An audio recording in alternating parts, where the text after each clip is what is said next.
జీవితం మీరా జీవితంలో వెలుగు నింపావయా, వ్యర్థముగా ఉన్న జీవితానికి అర్థం చూపావయా. ముగించేస్తాం. ఓకే, మీ అందరు కూడా ఈ సమయంలో బైబిల్ గ్రంథంలో నుంచి కీర్తనల గ్రంథము 75వ అధ్యాయం 1వ వచనాన్ని జాగ్రత్తగా చదవండి. కీర్తనల గ్రంథం 75వ అధ్యాయం 1వ వచనం. దేవా, మేము నీకు కృతజ్ఞతాస్తుతులు చెల్లించుచున్నాము. నీవు సమీపముగానున్నావని కృతజ్ఞతాస్తుతులు చెల్లించుచున్నాము. ఏందమ్మా? నరులు నీ ఆశ్చర్య కార్యములను వివరించుదురు. చాలు. దేవుడి వాక్య భాగం మన మధ్యలో ఆశీర్వదించిన గాక. ఆమేన్. కూడి వచ్చిన మీ అందరికీ ప్రభునామములు శుభములు, వందనములు. తోటి దైవజనులకు కూడా వందనాలు తెలియజేస్తున్నాను. ఇక్కడ రాయబడినటువంటి కీర్తన చాలా ప్రాముఖ్యమైనది. ఏమని మాట్లాడుతున్నాడంటే, దేవా, నేను నీకు కృతజ్ఞతాస్తుతులు చెల్లించుచున్నాము. ఎందుకంటే నీవు సమీపముగా ఉన్నావని. నీవు అనే దగ్గర పైన ఏం రాశారమ్మా? ఒకటేసి కింద ఏం రాయబడింది అక్కడ అంటే, నీ నామము మాకేమైనది? సమీపముగా ఉన్నది. ఎల్లప్పుడూ మమ్మల్ని కాపాడుతావు, మాకు తోడుగా ఉంటావు. అందును బట్టి మేము నీకు కృతజ్ఞతాస్తుతులు చెల్లించుచున్నాము. నరులు నీ ఆశ్చర్య కార్యములను వివరించెదరు. రోజు నిజంగా ఇంతవరకు చెప్పారు కదా, శ్రీకాంత్ సూర్యాన్ని ప్రేమించినటువంటి కుమారుడు షాలేం రాజ్. ఈరోజు అబ్బాయి గురించి మాట్లాడటం కంటే ముందుగా బైబిల్ గ్రంథంలో నుంచి ఒక వ్యక్తి గురించి చెప్పి నేను క్లోజ్ చేస్తాను. సమయంలో బైబిల్ గ్రంథంలో నుంచి అపొస్తలుల కార్యములు 7వ అధ్యాయము జాగ్రత్తగా వినాలి, శ్రద్ధగా వినాలి. కొంత సమయమే చెప్తాను. 7వ అధ్యాయము 20 నుంచి 23 వచనాలు జాగ్రత్తగా చదవండి. ఆ కాలమందు మోసే పుట్టెను. అతడు దివ్య సుందరుడై తన తండ్రి ఇంట 3 నెలలు పెంచబడెను. తరువాత అతడు బయట పారవేయబడినప్పుడు ఫరో కుమార్తె అతనిని తీసుకొని తన కుమారుడిగా పెంచుకొనెను. మోషే ఐగుప్తీయుల సకల విద్యలను అభ్యసించి మాటల యందును కార్యముల యందును ప్రవీణుడై ఉండెను. చాలు.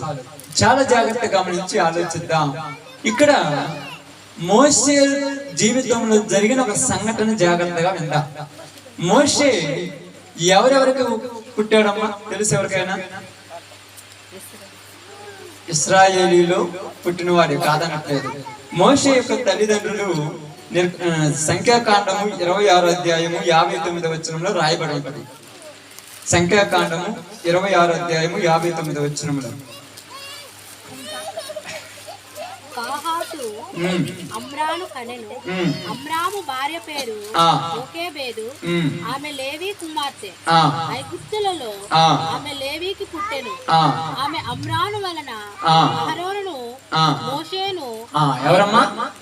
అమ్రాము యోకేబేదు. వీళ్ళిద్దరు మోషే యొక్క తల్లిదండ్రులు. వీళ్ళిద్దరికి దేవుడు ఒక కాలం వచ్చినప్పుడు ఆ ప్రాంతంలో ఇశ్రాయేలు ప్రజలు ఏమై ఉన్నారంటే ఇబ్బందులు పడుతున్నారు, బాధలు పడుతున్నారు, అనేకమైనటువంటి సమస్యలతో కుట్టుమిట్టాడుతున్నటువంటి పరిస్థితులు వాళ్ళ. ఆ సమయంలో అక్కడ ఒక వ్యక్తి కావాలి. ఎలాంటి వ్యక్తి కావాలంటే, ఇశ్రాయేలీలు ఉన్నటువంటి పరిస్థితిలో నుంచి, ఇశ్రాయేలీలకు వచ్చినటువంటి బాధలలో నుంచి, వారు పడుతున్నటువంటి సమస్యలలో నుంచి వాళ్ళను బయటికి తీసుకురావటానికి దేవుడు ఒక వ్యక్తిని ఎన్నుకున్నాడు. ఆ వ్యక్తి పేరే మోసే. అర్థమైందా? కాబట్టి ఆ కాలం ఉందని రాయబడింది. ఏ కాలము? ఇశ్రాయేలీలు బాధలలో, ఇబ్బందులలో, సమస్యలలో, ఆరు పెడుతున్నటువంటి బాధలలో మూలుగుచూ మొరపెడుతూ ఉన్నప్పుడు ఆ కాలములలో దేవుడు ఒక వ్యక్తిని పిలిచాడు. ఎక్కడి నుంచి పిలిచాడంటే, నాకు కావాలి కాబట్టి యొక్క అమ్రాము, యాకోబేదు అనేటువంటి వాళ్ళిద్దరిలో నుంచి పిలిచాడు. వీళ్ళు ఎవరంటే లేవీలు. ఇప్పుడు మోసే పుట్టుక నుంచి మోసే జీవితంలో ఎన్నో ఆటంకాలు వచ్చాయి. ఎందుకు వచ్చాయంటే, మోసే భూమి మీద ఉండకూడదు.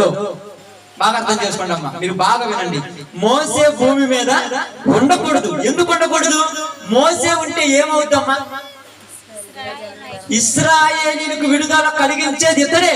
ఇతన్ని భూమి మీద ఉండకూడదని తల్లి గర్భంలో పడినప్పటి నుంచి మోసేని ఏ కాడికి లేపేయాలని చెప్తున్నాడు. ఎవరాడు?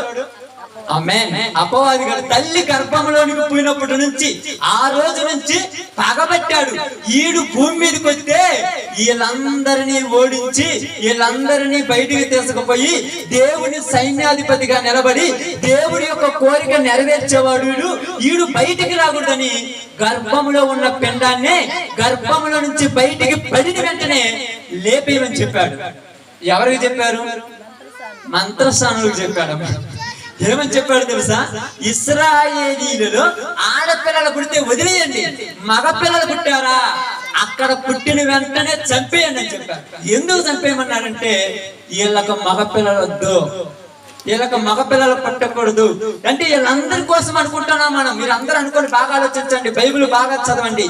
అక్కడ ఉన్న మగ పిల్లలందరి కోసం కాదు, ఎవరిని భూమి మీద బతకనీయకూడదు, మోసేను భూమి మీద బతకనీయకూడదు. కాబట్టి మోసేను చంపించాలని ఆ ప్రాంతం మొత్తంలో కూడా ఇశ్రాయేలీలో మగపిల్లాడు వద్దు. పుట్టినమ్మటే మీకు మగపిల్లవాడని తెలిసిన వెంటనే ఆ పురిట్లోనే చంపేమని చెప్పండి. అసలుకి కడుపులో ఉన్న బిడ్డను భూమి మీదకు వచ్చినమ్మటే చంపేయటానికి ఏ మనిషికైనా మనసు వస్తుందా?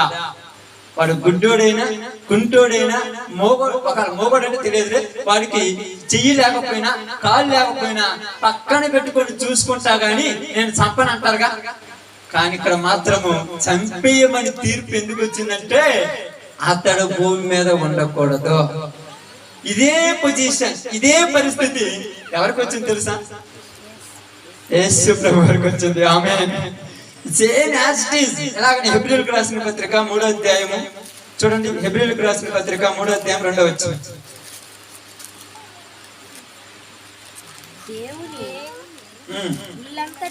దేవుని ఇల్లంతటిలో మోషే నమ్మకముగా ఉండినట్టు ఈయన కూడా తన్ను నియమించిన వానికి నమ్మకముగా ఉండెను. ఎవరైనా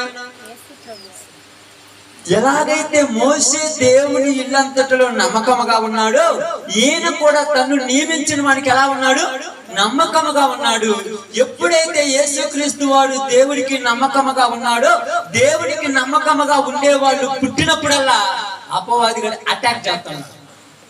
దేవుడికి బిడ్డలు కావాలని దేవుడు పుట్టించుకుంటాడు కొంతమందిని. అందరి గురించి ఆలోచించట్లా. దేవుడికి కొంతమంది కావాలని పుట్టించుకున్నప్పుడు పుట్టుతున్నప్పుడే వాడి మీద అటాక్ చేస్తున్నాడు. కడుపులో ఉన్నప్పుడే వాడి మీద అటాక్ చేస్తున్నాడు. ఏందిరా ఈ విధంగా అయిందంటే, అక్కడ కూడా ఏం చేశాడు? అక్కడ కూడా హేరోదు రాజు ఒక ఆజ్ఞ చెప్పారు. ఇదిగో, ఈ దేశంలో ఎవరైనా 2 సంవత్సరాల కంటే లోబడినటువంటి మగ పిల్లలందరినీ చంపేయండి. ఎందుకు? యేసుప్రభు చచ్చిపోతే ఏమవుతుంది? నేను ఒక రాజునున్నాను, ఇంకొక రాజు ఉండకూడదు, అందుకని రాజు అనేవాడు ఉండకూడదు. కాబట్టి యూదుల రాజు పుట్టాడంట. తూర్పు దేశం ఆయన నక్షత్రమును చూసి జ్ఞానులు వచ్చారు, ఆయన ద్వారా తెలుసుకున్నాం. కాబట్టి మగ పిల్లలందరినీ చంపేమని.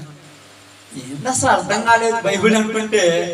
ఎవడైతే దేవుని సైన్యాన్ని నడిపించటానికి, ఎవడైతే దేవునికి సేవ చేయాలని, ఎవడైతే దేవుడికి కరెక్ట్ గా ఉండాలని, ఎవడైతే దేవుని నియమించుకుంటున్నాడో, నియమించుకున్న వాళ్ళ మీద ఖచ్చితంగా అటాక్ జరుగుతుంది.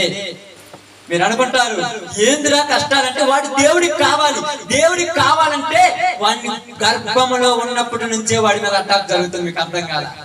ఇప్పుడు భూమి మీదకి వచ్చిన తర్వాత ఏమైనా వదిలేస్తారమ్మా? మీరు అనుకుంటే వదిలేస్తాడా? భూమి మీదకి వచ్చిన తర్వాత ఏం చేస్తాడు? తరుముతున్నాడు. ఎక్కడే తరుముతున్నాడు? మీరు ఇక్కడ వస్తే ఇక్కడ నుంచి పారిపోమన్నాడు. ఏంటి, ఎక్కడ పుట్టాడు? ఎక్కడికి పంపిస్తున్నాడు? ఏ దేశంలో పుట్టాడు ఆయన? ఎక్కడికి? బెత్లెహేములో ఉన్నవాడిని ఎక్కడ పంపించాడు? మీరు వెళ్ళిపోయి మళ్ళీ ఐగుప్తుకి వెళ్ళిపోయి. ఎందుకంటే ఇక్కడ చంపేవాడు ఉన్నాడు. అందుకని మీకు అర్థం కావట్లా. ఏంటిరా నా జీవితంలో కష్టాలు వస్తున్నాయి, నాకే ఈ పరిస్థితి ఉంది. ఏ రోజన్నా సుఖంగా ఉందాము, సంతోషంగా ఉందాము, ఆనందంతో తల్లిదండ్రులతో పిల్లలతో కుటుంబ సమేతంగా ఏ రోజైనా సంతోషంగా ఉండాలంటే వాడు దేవుడికి కావాలి. అందుకే సాతానుగాడు తరుముకుని పోతున్నాడు. జాగ్రత్త, వాడు దేవుడికి కావాలంటే మీకు అర్థం కాదు. దేవుడికి కావాలి, దేవుని సొత్తు. ఆయన పుట్టించుకున్న బిడ్డ, ఆయన నియమించుకున్న బిడ్డ ప్రతిసారి కూడా అటాక్ మీద అటాక్, అటాక్ మీద అటాక్, అటాక్ మీద అటాక్ ఎందుకు జరుగుతుందంటే వాడిని ఏదో ఒక విధంగా పాడు చేయాలి. ఇప్పుడు చిన్నప్పుడు ఈయన్ని 3 నెలలు మాత్రమే పెంచింది. ఎవరిని? మోషేని. తర్వాత వల్లగాక ఏం చేసేసింది? నీళ్ళల్లో పారేసింది. ఏం చేసిందమ్మా?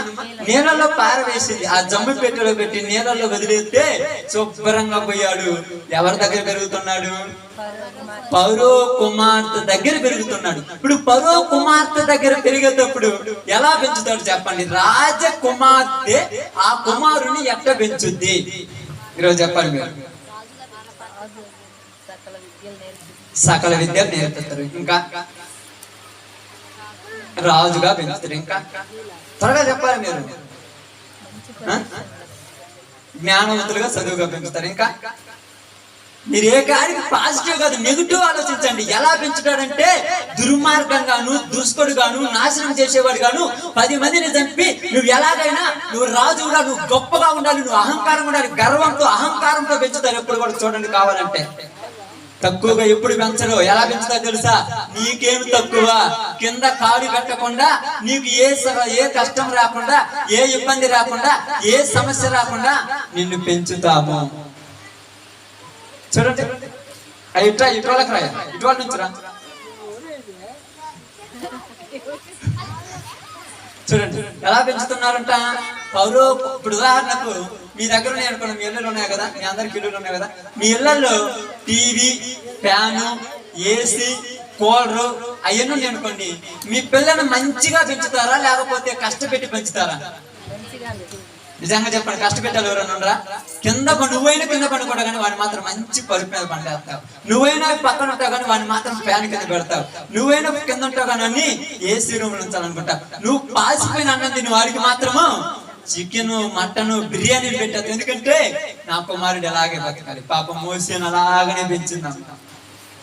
పిల్లల మీద ప్రేమలు ఉంటాయి కదా, లేకుండా సూర్యానికి లేదా పిల్లల మీద ప్రేమ? అంత ప్రేమ ఉంటే తెలుసా? నీకంటే ఎక్కువ నీ కుమారుని చూసుకుంటా. ఈగ కూడా వాళ్ళని కానీ నీకు అర్థం కాదు ఏం తెలుసా? యేసు ప్రభువుని కాదు కానీ మోషేని పెంచినప్పుడు ఈగ కూడా వాళ్ళని ఎక్కువ పెంచితే చివరికి మోషే ఏం చేశాడు? అడ్డం తిరిగాడు. ఏందిరా నువ్వు రాజుగా కూర్చోరా, నీకు సకల ఐశ్వర్యాలు, విద్యా సంపద అంతా ఉన్నది, నీకు ఏమి తక్కువ లేదంటే నేను వాళ్ళతో పోయి శ్రమ అనుభవిస్తానన్నాడు. ఒప్పుకుంటావా? ఒప్పుకుంటారా? ఈడు దేవుడి సేవ చేస్తాడంటే ఇస్తారా? నేను వాళ్ళని నడిపిద్దని ఇస్తారా? ఎందుకు ఇయ్యరంటే నువ్వేదో కాపాడుకున్నామని ఫీల్ అయిపోతాడు తెలుసా? మీరేదో సంపాదించుకోమని ఫీల్ అయిపోతాడు. ఆ గర్భంలో ఉన్నప్పుడే మంత్రస్థానాలు వచ్చేస్తే పడిపోతుందా? ఆ గర్భంలో ఉన్నప్పుడు బయటపడ్డప్పుడే వచ్చిన తర్వాత ఆ 2 సంవత్సరాల లోపలను చంపేయమంటే ఉంటాడా? ఏదో నువ్వేదో సంపాదించుకున్నట్టు నేను డబ్బులు పెట్టాను, నేను బంగారం పెట్టాను, నేను అవి పెట్టి చూసుకున్నాను, నేను పంచుకున్నాను. నువ్వు పై చూపించావు, నీ ప్రాణం మాత్రం ఆయన పెట్టుకున్నాడు. దేనికోసం? నాకు కావాలి నేను ఎందుకంటే ఆ కాలంలో ఆ కాలానికి అతడు అవసరమయ్యాడు, తర్వాత కాలానికి యేసు ప్రభు అవసరమయ్యాడు, ఈ కాలానికి ఈ ప్రాంతానికి అవసరం అవుతాడేమో. జాగ్రత్త. అటాక్ మీద అటాక్ జరుగుతున్నట్టు జాగ్రత్త, అవసరం ఉపయోగపడుతుందేమో. ఉపయోగపడేవాడిని ఎలా పెంచాలి తెలుసా? లోక ఆశలు లేకుండా పెంచాలి, లోక సుఖభోగములకు దూరంగా పెంచాలి, లోక సౌభాగ్యములకు దూరముగా పెంచాలి. అలా పెంచకపోతే ఏం జరుగుతుందంటే 30 సంవత్సరాలు వచ్చినప్పుడు యేసు ప్రభువు బాప్తిసం తీసుకున్న తర్వాత ఆకలి అవుతుంటే ఎవరు వచ్చాడమ్మా ఆయన దగ్గరికి? ఇక్కడ నుంచి మీకు ఇద్దరు చెప్తున్న జాగ్రత్తగానండి. అటాక్ అనుక్షణము జరుగుతుంటుంది వాడి మీద, మీ ఇష్టం. జాగ్రత్త. ఎలా జరుగుతుందంటే టీవీ, సెల్ ఫోన్, లోకంలో ఉన్నటువంటి పాటలు, లోకంలో ఉన్నటువంటి సంబంధమైనటువంటి మీ బంధువులైనా, మీ రక్త సంబంధులైనా, మీ చుట్టుపక్కలైనా ఏ విధమైన మనం పాడు చేయాలనుకుంటున్నారు. ఎందుకంటే దేవుడికి పనికి రాకూడదు, వాడు అంతే. లోకానికి పనికి రావాలి, దేవుడికి పనికి రాకూడదు. అంటే ప్రసాద్ ఎంత అనుకుంటారంటే ఇద్దరు, నా కొడుకుని ఎలా పెంచుతానంటే దేవుని సన్నిధిలో ఒక సామ్యాలు ఎలా పెంచుతాను. కానీ ఈ రోజు మాత్రం డ్యాన్స్ చేస్తున్నాడు పాట. సామ్యాలను పెరగలేదే, అటాక్ జరుగుతుంది. మీకు అర్థం కాలేదు. పిల్లలను దేవుడు ఇచ్చింది ఆయన కోసం పెంచమని. మళ్ళీ ఏం చేశారంట, విద్యలు, ఉద్యోగాలు, సంపదలు ఇవే నేర్పిస్తున్నారు. కానీ ఆ రోజు గర్భములో నుంచి ఎందుకు పంపేయకుండా ఎందుకు పంపించాడో తెలుసా నీకు? ఆయనకు కావాలి. అయ్యా నాకు ఉన్నది అక్కడేనయ్యా, ఆయనకి ఇద్దటంటవా? ఆ ఒక్కడిని ఆ రోజు ఏకేబేది యొక్క గర్భంలో నుంచి పడగానే మంత్రసాన్ని నలిపేసింటే నాకు ఒక్కడనేవాడా? బాగా అర్థం చేసుకోండి, బాగా ఆలోచించండి. ఎందుకు చెప్తున్నానంటే ఇక్కడ మీరు అందరూ అర్థం కావడానికి ఫిబ్రవరికి రాసిన పత్రిక 11:23 నుంచి చేరండి. 2 మాటలు చదువుకుందాం. ఫిబ్రవరికి రాసిన పత్రిక 11:23 నుంచి. మోషే పుట్టినప్పుడు అతని తల్లిదండ్రులు ఆ శిశువుడు ఎలాంటోడంట? మామూలుడు కాదు. ఎట్టన్నాడమ్మా? అందమైనోడు మీద ఏ బాగుంటారా? పట్టుకుంటే కందిపోతాడేమో. అబ్బా నా కొడుకు బంగారం ఊరికి కాదు. ఇప్పుడు ఊరిమన్నాడు బంగారం అన్నెత్తరా మీరు? ఎవరైనా పైకి నోటితో ఎవరు ఒప్పుకుంటారు, కానీ రేపు పెరిగి పెద్ద తర్వాత ఎత్తరా బంగారాన్ని ఊరి. ఎందుకంటే బంగారం కదా. దివ్య సుందరుడు ఎంత అందమైన వాడు తెలుసా? కండిషన్ లో ఎప్పటి నుంచి పెట్టాడమ్మా సమయాలకి? తల్లి ఎప్పటి నుంచి పెట్టింది సమయాలు కండిషన్ చెప్పు? పాలు దాపేటప్పుడే దేవుని మాట నేర్పించారు. పాలు దాపేటప్పుడు ఎప్పుడైనా నేర్పించారా మీ తల్లులు మీ పిల్లలకి దేవుని మాట? ఇప్పుడు నేర్పించరా? నీ ఉద్యోగంలో నువ్వు బిజీ, ఆడితో తలకాయ నొప్పింది, ఎందుకు రాని వాడిని ఆడిస్తారు, నీకు ఏం బిజీ? నువ్వు వాడు ఏం నేర్చుకుంటారు? నాకు అర్థం కాలా. వాడు ఏం నేర్చుకుంటారు? మీకు అర్థం కాకుండా చెప్తున్నాను. దేవుడి సన్నిధిలో ఉన్నారు కాబట్టి, యవ్వన కాలంలో వచ్చారు కాబట్టి మీకు చెప్తున్నాను. మీకు దేవుడు ఇచ్చిన పిల్లలు తనకు కావాలని ఇచ్చాడు. వాళ్ళ మీద ఎక్కువ అటాక్ జరుగుతుంది. మీరు ఎంత ముద్దుగా చూసుకుంటున్నారో తప్పులేదు, చూసుకొని ఎంత ప్రేమించండి. కానీ ఇచ్చిన వాడు ఒకడున్నాడు. ఇప్పుడు అంటున్నాడు, నరులు ఆయన ఆశ్చర్య కార్యములను వివరించెదరు. మోసే గురించి ఎంత చెప్పినా తక్కువే. అతన్ని అందరూ చచ్చిపోయినా అతను బతికించాడు. బతికిన అతను మళ్ళా ఎవరి దగ్గర పెరిగాడు? తన తల్లి దగ్గరే పెరిగాడు. నిజంగా తమ్ముడు చెప్పినట్టుగా అలా ఉంది, ఇలా ఉంది, అబ్బాయికి ఎట్టుంది, తర్వాత మొన్న కూడా బాగలేదని చెప్పారు. ఇదండి నేనేమనుకుంటున్నానంటే, దేవుడికి కావాల్సి వస్తుందేమని ప్రార్థన చేసుకుంటున్నా. నేను ఎక్కువ ఏ విధంగా ప్రార్థన చేయను. ప్రభా ఇది ఈజీ కాదు, నీకు కావలసిన బిడ్డను నీ పిల్లలకు ఇచ్చా, నువ్వే కాపాడుకుంటావు, అది నీదే. నాకెందుకు? ఆయన స్థితిని ఆయన కాపాడుకోలేడా? ఆయనకు మాత్రం అవసరం లేదా? ఆయనకు అవసరమైంది కాబట్టి ఏం చేయాలంటే, అపవాదిగాడు మీలో కొన్ని ఆలోచనలు పుట్టిస్తాడు. ఎలా వస్తాయన్నా మాకు ఆలోచన రావు, మేము దేవుడి కోసం పెరుగుతున్నామంటావు, కానీ మీరు ఆలోచనలు రావు. నిజంగా చెప్పండి, నేను డాక్టర్ చేయాలి, ఇంజనీర్ చేయాలి, ఒక ఏది లేకుండా కనీసం కానిస్టేబుల్ అని చేయాలని రాదా? ఈ ఆలోచనలు వచ్చినప్పుడు దేవుడు ఏమంటాడు? నేను పంపించుకుంది దేనికోసం, మీరు పెంచేది దేనికోసం. నేను పంపించుకుంది దేనికోసం, నేను నియమించుకుంది దేనికోసం, మీరు పెంచేది దేనికోసం. ఎన్నో రకాలుగా చెప్తున్నాను. పిల్లలు పెరుగుతుంటే సాతాను అటాక్ జరుగుతుంటది. దేవుడికి పనికి రాకుండా మనం గారాబం చేస్తాం. పిల్లలకు బెత్తమాడమని చెప్పారు. ఈ వయసులో కొడితే వాడు ఏమైపోతాడంటే, ఇప్పుడు అదేదో పాట ఎగురుతుందో ఏదో ఒక పాట పెట్టాడు, దానికి డాన్స్ చేస్తుండే. వాడికి ఎవరు నేర్పించారు ఆ పాట? నాకు అర్థం కాల. వాడికి ఏం తెలుసు ఆ పాట? ఆడ డీజే గుబా అంటుంటే ఈడ మాత్రం కాలు ఇట్లా అంటే దేవుడు నేర్పించారు. అదే దేవుడి పాట నేర్పిమని చెప్పి చూద్దాం. ఇప్పుడు వాడు ఉన్నాడు సాలెం రాజు, అమ్మాయి ఆడ కీబోర్డ్ వాయిస్తూ పాట పడుతుంటే పడుతున్నాడు. చిన్నప్పుడు ఆడు కూడా అటు కొట్టాడు. ఇప్పుడు లేవది. ఇప్పుడు లేదు. ఎందుకు లేదంటే వయసు పెరిగే కొన్ని లోకాన్ని నేర్పిస్తున్నారు, కానీ తల్లిదండ్రులు దేవుడిని నేర్పించటంలా. ఎందుకంటే పుట్టిన పిల్లల తల్లులకు భారం అవుతున్నారు. అందుకే తీసుకెళ్లి ఎవరు ఒకరు ఒళ్ళు వేసి మీరు పెంచండి, మేము సుఖంగా నిద్రపోతామంటే వాళ్ళు దేవుని ఇష్టంగా పెంచరు, దెయ్యాలకు ఇష్టంగా పెంచుతున్నారు. నీ పిల్లలు జాగ్రత్త, మీరు నీ పిల్లలు దెయ్యాలకు ఇష్టంగా పెంచుతున్నారు. ఇదిగో యాకే పేరు కాకుండా వేరే వాళ్ళు పెంచుంటే మోసి అలా పెరిగేవాడా? యాకోబు తల్లి ఒడిలోనే పెరిగాడు. నీ యొక్క బోవడ్డు మాడిపోని, నీ యొక్క పాలు మండుకొని, నీ యొక్క టీవీ సీరియల్ పోని, నీకున్నటువంటి యొక్క డిజైన్ రాత్రి చెప్పినట్టుగా అలంకరణ పోని, నీ పిల్ల మాత్రం నీ ఒళ్ళోనే పెరగాలి. పక్కగా పోయాడా అటాక్ చేస్తాడు సాతానుడు. పక్కదారిలో పోయాడా అటాక్ చేస్తాడు. వాళ్ళు మీరు మిమ్మల్ని నోరు మెప్పించడానికి సెల్ ఫోన్ చేతికిచ్చి సినిమా పాటలే ఏసయ్య నీ నామం ఎంతో ఘనమైనదని పాట పెట్టారు. ఎప్పుడన్నా ఎవరైనా పెట్టారు ప్రసాద్ మీ పిల్లల దగ్గర? ఎవరన్నా ఎవరైనా పెట్టారమ్మా?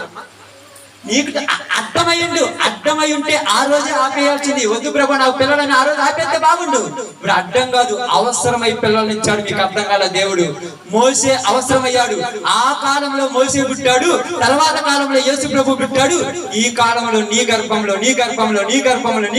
దేవుడికి పిల్లల్ని ఇచ్చాడు. ఆ పిల్లల్ని దెయ్యాల సొత్తుగా పెంచుతున్నారా? రేపు దేవుడు జాగ్రత్త, అటాక్ చేపిస్తాడు. మనకి మారిపోవడం పెద్ద ఈజీ కాదు. గంట తోడు కూర్చోబెట్టి పాట నేర్చుకోడు. 2 నిమిషాల్లో సినిమా పాట నేర్పి వచ్చేస్తుంది అన్నోడికి. అంతే 2 నిమిషాలు చాలు వాడికి. పొద్దుగూకులు అవసరం. గంట తోడు కూర్చోబెట్టి పాట నేర్చుకుంటాడేమో.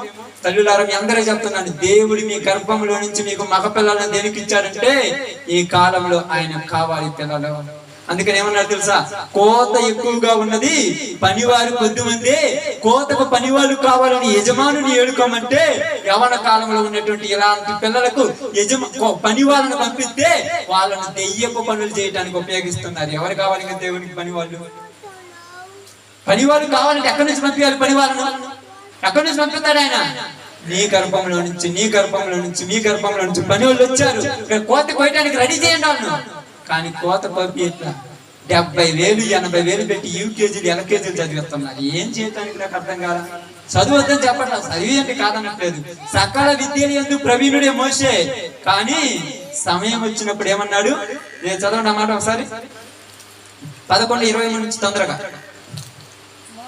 మోసే పుట్టినప్పుడు అతని తల్లిదండ్రులు ఆ శిశుడు సుందరుడై ఉండడం చూసి విశ్వాసమును బట్టి రాజాజ్ఞకు భయపడలే. ఎవరికి భయపడలే? మీరు ఎవరికి భయపడకూడదమ్మా. మీ ఇంట్లో పెద్దోళ్ళు అన్నారని పిల్లలు మా చేతికి మీరేనా పెద్దగా పెంచుతున్నారు, మేము పెంచలేమన్నారని వాళ్ళకి భయపడద్దు.